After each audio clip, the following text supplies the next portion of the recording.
Hey guys, welcome back. I'm Laura Wilkie with Down Home with Lemon Pie, and I want to share with you guys today how to give yourself freedom in homeschool.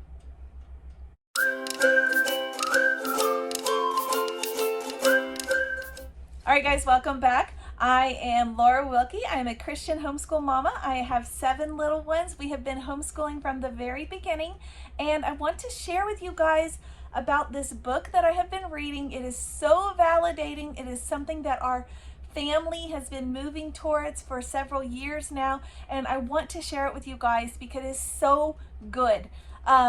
Before we get started, I do want to tell you guys it is Homeschool Fellowship Friday.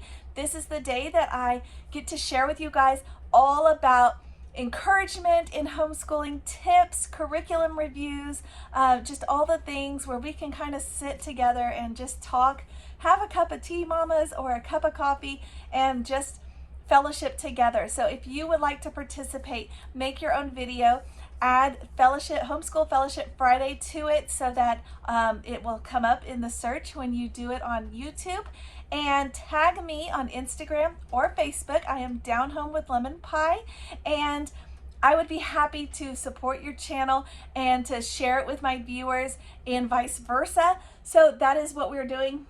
Okay, so the book that I am referring to, guys, is this one right here, Godschooling. If you've been following me for a couple months, I would say, I have kind of mentioned this periodically in several of my videos. I have absolutely loved going through this.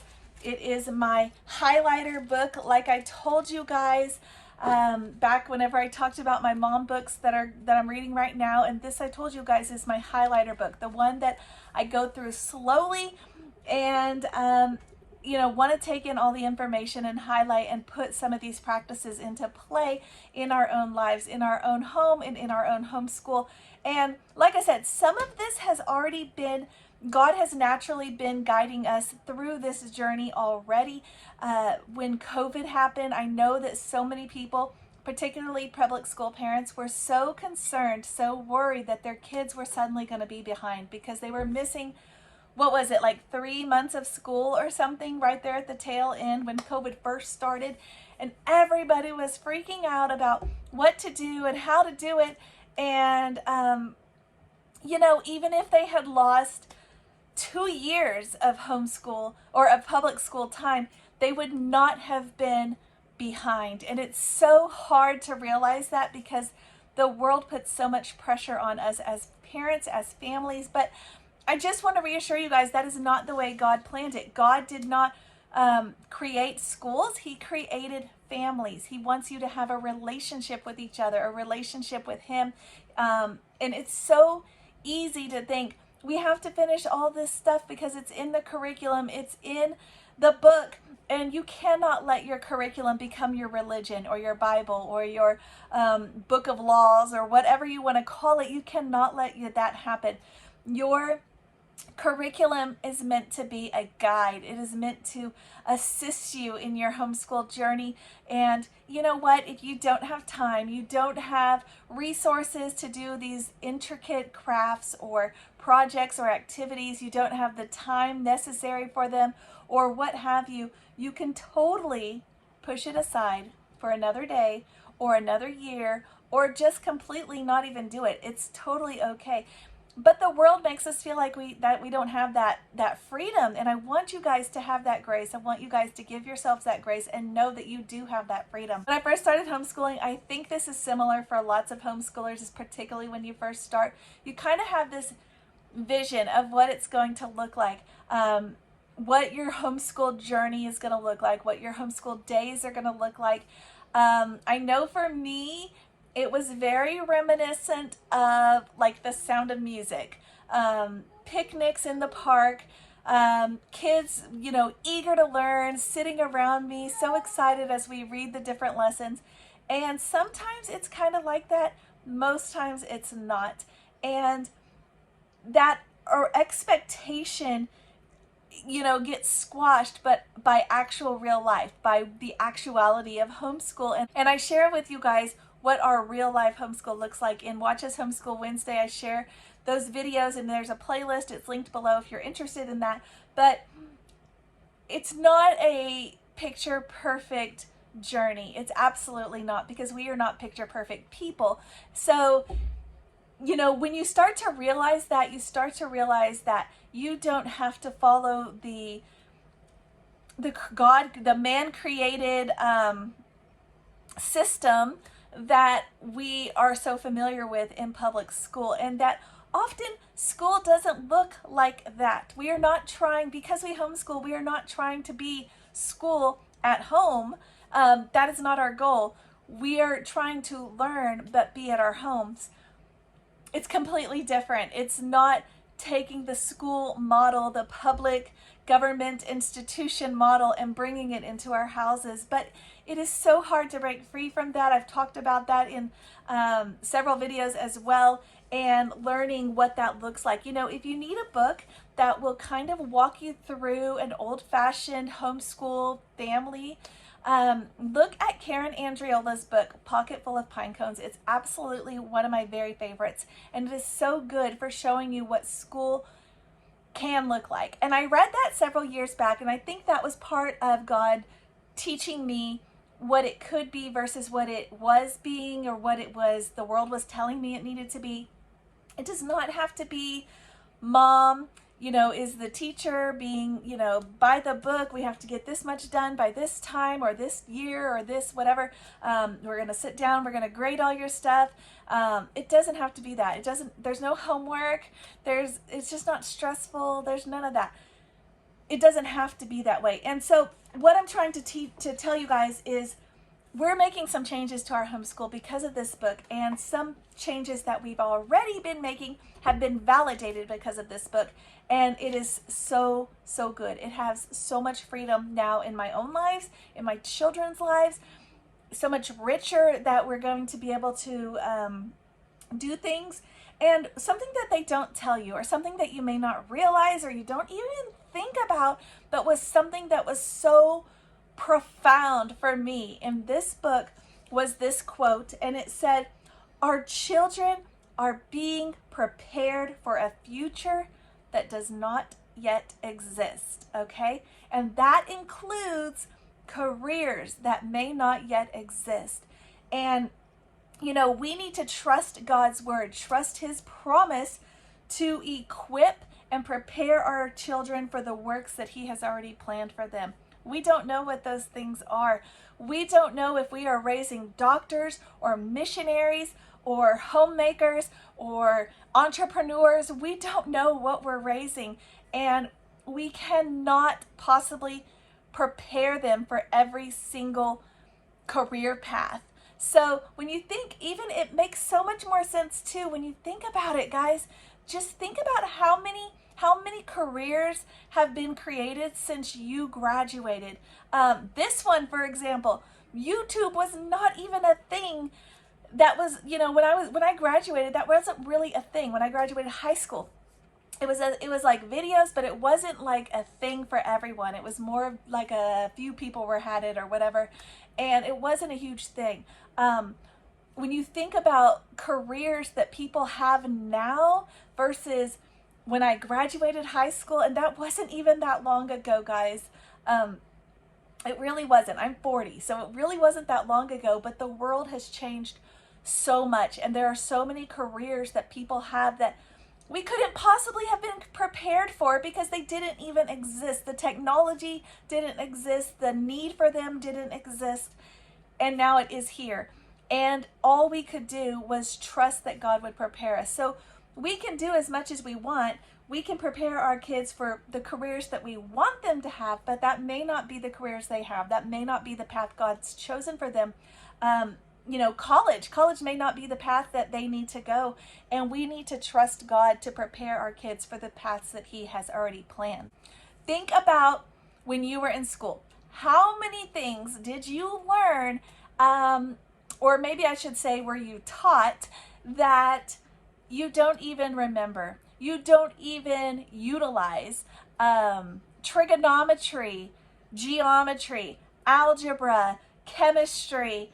I mean, I can go on and on and on and on. English, literature.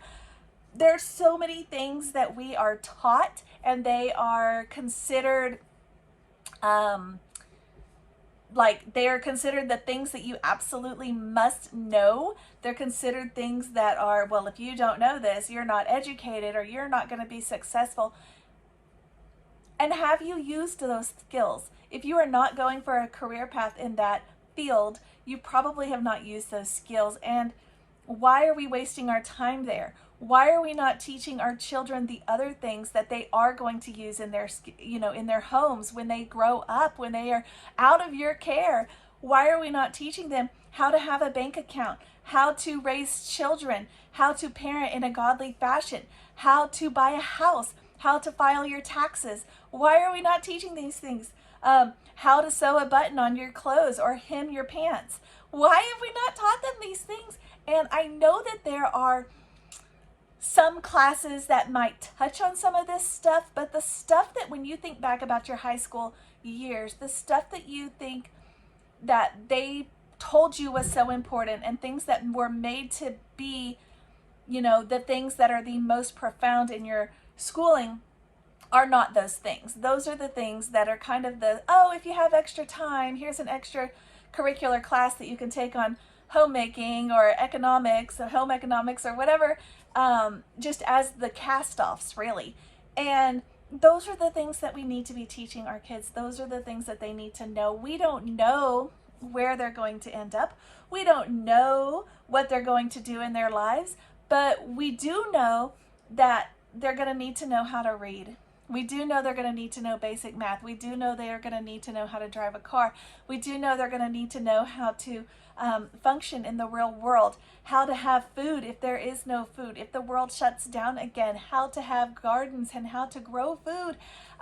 We know that there are things that they're going to need to know, and yet we do not focus on those things. So we have been trying to focus more on those necessary skills, I guess, versus the ones that the world has told us are so important in our homeschool. And it is so freeing when you start to do that.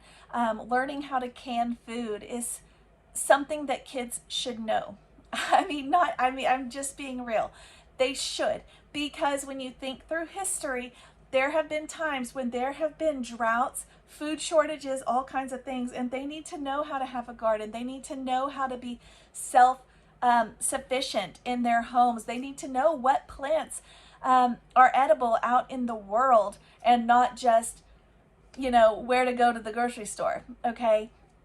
It's so important, and we cast those things off as things that, we don't need to teach them that, because we get so spoiled by the conveniences that we have, and that is the time that Satan is going to attack us, when we have generation upon generation upon generation who have zero skills beyond conveniences.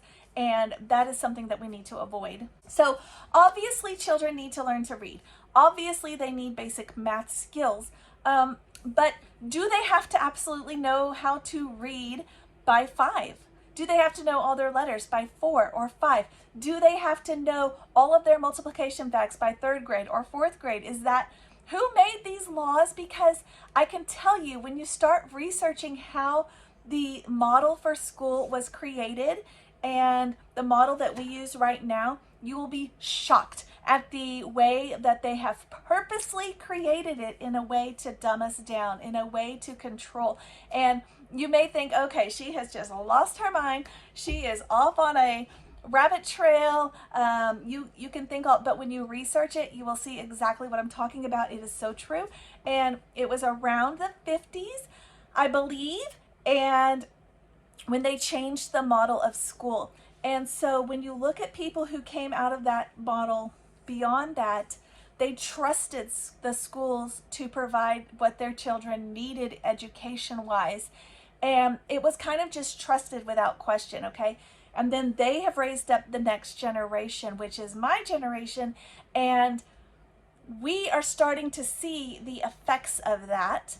And as we look at those effects, we're starting to question that. And some places you can probably see the negative effects of this, the way this has fallen and the way that it is going to be hard to come back to. So things that are attacked in public schools, families, religion, God is attacked. Just all of these things. You know, when you start thinking about where food actually comes from, that is currently being attacked because they want everything to be plant-based. And that is not good, guys. That is not what you need in your body. Just do some research, guys. So I want to offer you guys some encouragement to free yourselves from the burden where you feel like, because this curriculum includes all of these subjects, I must include them. And this one includes all of these, and they're maybe slightly different. So I guess I just want to cover all the bases, so I'm going to include everything. You know, free yourselves from that burden. So what we are doing is we are giving ourselves in our home freedom within limits. We are making it a deliberate endeavor to teach our children how to function in a deliberate manner. Not, you know, that we might have time to get to Shakespeare, but whether or not they know Hamlet's famous quotes, or whether or not they know, you know, how to do advanced math, is not going to be as critical in their lives as some basic things that, you know, we just don't know. We just don't know. I'm in that generation, and there are so many basic things that we just missed. They just were skipped. So one thing that you do want to do is guard your relationships with your children, with your family. Of course, Satan wants to attack that. So how do they attack that? If you haven't noticed, there's a very profound fight at families. If you just look at shows, it seems like the children always have to solve the problems because the parents are just dumb. They can't handle it. Schools treat parents the same way. In fact, you'll even see schools telling the kids, if your parents do this, let us know. Things such as, if your parents are teaching you the Bible, let us know. And then they come and take them away. This actually happens, not in America, thank God, but in other countries. And, you know, if you're seeing it elsewhere in the world, where we might be seeing it here too. You just never know. And so guard your relationships with your family, with your children. You know, make it important. Make it important. If your school is a lot of arguing and fighting, and I'm not judging you, because we are there too. We have had those days too. But as a whole, if that is how your homeschool days look, you may want to step back and reevaluate. I used to do that. I used to put so much pressure on my kids because I felt like the pressure was on me to make sure that they had all of these things. And, you know, they started coming to me. When have you ever used this? When do you ever? And I did not have answers, because legitimately there are things that I do not know, or that I am not having to do in my normal day-to-day life. And you know what? Our kids are whole persons. Their opinions are valuable. They are not insignificant. They are worthy of respect. We are Charlotte Mason homeschoolers, and so when they come to me with a concern such as that, a legitimate concern, you know, when have you ever used this? And I legitimately do not have an answer for them because it is something I have never used. Do we necessarily need to teach it? Or is it something, you know, there's so many things that I pull up on my phone all the time. I'm like, oh yeah, okay, let me see what the calculation is for that real quick. Just in day-to-day life. Why is that considered a no-no? Why can we not do that? Because we don't actually have those skills. I know most of you guys, you maybe did advanced maths or advanced whatever, but if I were to give you some higher level problems, you would probably not know them right off the bat. Oh yeah, that's this. Oh yeah, you would kind of go through, okay, wait, maybe is that, okay, wait, is this the one where we cross multiply, or is this the one where we, okay, wait. And you would try to figure it out. You might get there eventually, but it's not something that you're using every day, that, you know, that's why you know it so well. So Ephesians 6:4 tells us, do not exasperate your children. You know, train them according to God's ways, not ours. It is, you know, we as a man we decided what's important for kids to know in schools, okay? And it seems like well, it must be important because that's what they've learned for years. But is it something that we truly need to know? And as my oldest, for example, is getting into these middle school years, there are a lot of things that we're starting to question, starting to wonder and think about how are we going to approach these things regarding their futures. And, you know, I'm just going to go back to this. It is so validating to read this. So I am recommending this book for you guys. Over the next few weeks, like I said, I'm going to be sharing with you guys more about this in depth, different ages, what is appropriate for different ages. Do you need a preschool curriculum? Do you need this or that? What do you do with your bigger kids? What are we going to do? I'm going to be sharing with you guys all of those things. If that sounds interesting to you, do subscribe so you don't miss those videos. But you know what? There are so many bigger things in life than following all the rules of the public school. I'm just going to say, and maybe that's, you know, that feels like the right way to say it. There are so many better things than just following the rules of the public schools. And just because we are choosing to homeschool does not mean we have to follow the public school rules, because nobody said that those ways are correct. Why are you homeschooling? Because something was wrong with the system. And whether it's because you want to incorporate God into your homeschool, or because you don't agree with the pace at which they teach it, or you don't agree with the testing requirements, or whatever, something was wrong with the system. So do not recreate that wrong system in your home. This is your freedom. Give yourselves grace. It is okay. All right, guys, thank you for joining me. I am really so glad that you guys are following me. I'm glad that you guys are commenting and liking the videos. Please continue to share them with others. Like I've mentioned before, I am part of a bunch of homeschool groups on Facebook, but we are not allowed to self-promote, so I cannot actually post my videos there.